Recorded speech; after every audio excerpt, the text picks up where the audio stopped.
produits pétroliers, l'ajustement des prix sera appliqué. Le mécanisme d'ajustement automatique des prix à la pompe devra désormais être appliqué. L'annonce a été faite samedi dernier à Tanarine en conférence de presse sur l'approbation par le FMI du financement de 2 programmes. Avec le mécanisme d'ajustement, les prix seront ainsi dynamiques et non plus figés. Écoutons les explications du représentant résident du FMI. De fluctuer mensuellement avec les prix de référence, avec un cap à 200 ariars le litre. Ce mécanisme est conçu avec 2 facteurs importants. Le premier, le prix de la pompe du mois M est ajusté automatiquement en fonction de l'évolution du prix de référence entre les mois M-2 et M-5. Donc on regarde ce qui se passe sur les 2 derniers mois et on ajuste en conséquence le prix de chaque produit. Cet ajustement est plafonné à 200 ariars le litre. Ce plafonnement de l'ajustement permet d'éviter les impacts considérables d'une forte hausse ou d'une forte baisse, a ajouté le ministre de l'Énergie et des Hydrocarbures, Olivier Jean-Baptiste. Les écarts importants contraignent en effet l'État à allouer des compensations aux compagnies pétrolières. Au mois de mai dernier, le passif généré par cet écart se situait à 72 milliards d'ariars, représentant ce que l'État doit aux compagnies pétrolières. CEPE, une hausse du taux de réussite. Résultats des épreuves du certificat d'études primaires élémentaires au CEPE ont été publiés durant le week-end. Ils sont affichés dans la plupart des circonscriptions scolaires, notamment celles d'Antananarivo, d'Antananarivo-Tsimjan et d'Antananarivo-Avarajan. Le niveau des candidats a progressé par rapport à l'année dernière. La Cisco d'Antananarivo affiche un taux de réussite de 83,89% comparé aux 77,10% de l'année précédente. Pour Antananarivo, le chef Cisco Alaina Ramanantan souligne que ce taux était de 74,17% en 2021, 75,70% en 2022, 77,10% en 2023 et de 83,89% pour l'année 2024. Les 2 autres circonscriptions scolaires périphériques ont également obtenu de bons résultats par rapport à l'année dernière avec 87,66% pour Antananarivo-Tsimjan contre 84,60% en 2023. 89,18% pour Antananarivo-Tsimjan contre 83,74% en 2023. Des joies se lisaient dans les yeux des nouveaux diplômés du CEPE. À Tananarivo, effervescence avant la fête nationale.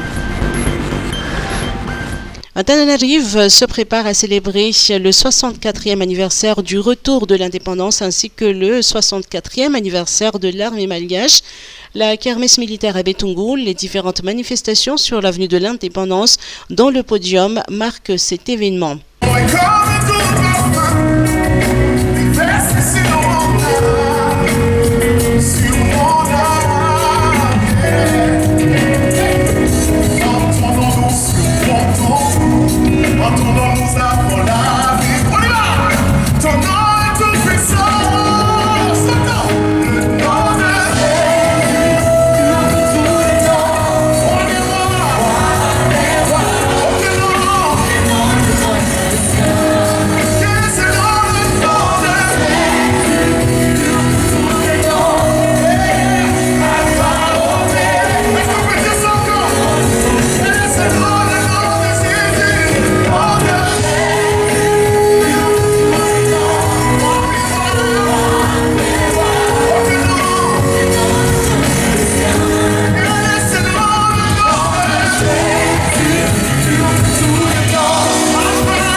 Hier, un grand concert de louanges animé par de célèbres artistes et groupes évangéliques malgaches et étrangers, à l'instar de Reed Rasoul Jaibe, Joseph Daff, Joss Band ou encore de Pepper Shine, Jean-Jean et Maggie Blanchard ont eu lieu au stade Barea Mamasn.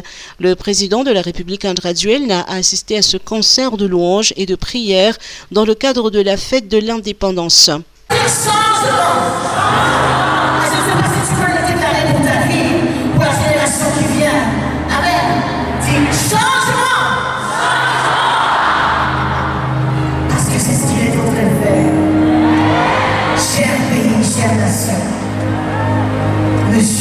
Alléluia, Monsieur le Président.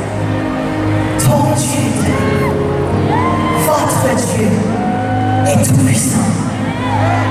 Alléluia. Alléluia. Et il est sensible pour cette nation. C'est la plus belle chose qu'on peut connaître. Si l'armée viendrait, ou si l'ange de l'Éternel viendrait, il veut savoir que vous êtes. Il n'est pas contre vous, mais vous êtes à côté de l'Éternel des armées. Amen. Gloire à Dieu. Il est notre vie.